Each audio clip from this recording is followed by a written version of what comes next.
Festival créole.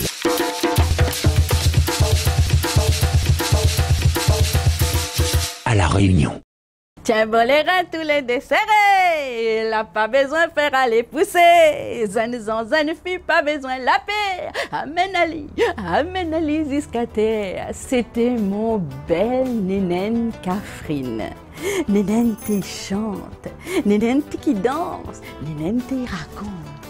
Nénène disait, il y avait une fois, dans la ville de Foix, Monsieur le foie la mange son foie avec un petit grain de sel. Toujours un petit grain de sel. Après un petit grain piment, un petit bout de convava, un petit défeuille caloupilé. Non. C'était inexorablement un petit grain de sel. Nénène, il disait criquet. Et toutes les bonnes enfants, coquiller au toit sans grand jupe, il disait craquer pour rendre dans le pays histoire. Dans le pays où sa coton maïs coule, galet il flotte. Alors, petit moun, grand moun, toute de moun, criquez toutes. Bonjour, José Virin. Alors, moi, je suis née à Théa-la-Même, côté Rivière-du-Mât, Léo Saint-André, Nana longtemps. Donc, comment, qui s'amilé et comment m'allait venue à raconter des histoires? Il est vrai que, comme il dit la célèbre bande dessinée, elle a tombé un peu dedans. Il est vrai que elle a eu des nénènes, elle la raconte à moi des histoires, dans le temps longtemps, là, Théa-la-Même, sur le gros galet à côté du garage. Et puis après, c'est plus une rencontre décisive dans les années 1990 avec C.H. Sinamalé qui était donc qui menait le groupe Simandef. Et cette rencontre, en fait, la confirme à moi dans mes positions de militante culturelle.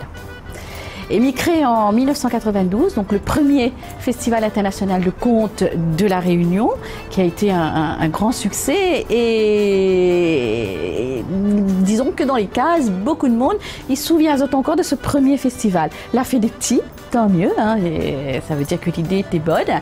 Et puis ensuite, un départ pour la métropole. Pendant un bon nombre d'années aussi, là. Mais pas... Jamais éloigné en fait de La Réunion, puisque elle a toujours essayé de promouvoir la culture réunionnaise un petit peu sous toutes ses formes, de fan un petit peu notre patrimoine oral, et de par mon métier aussi d'enseignante, elle était plutôt facile.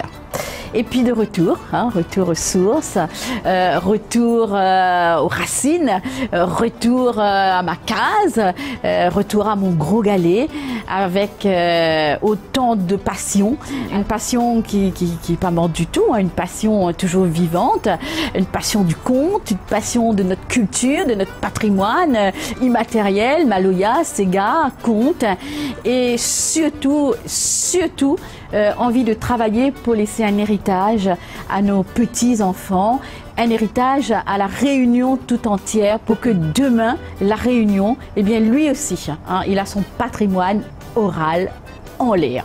Tiens beau, largue pas, faut toujours savoir où ça sort, pour savoir où ça va. Jamais oublier son histoire, jamais oublier ses racines.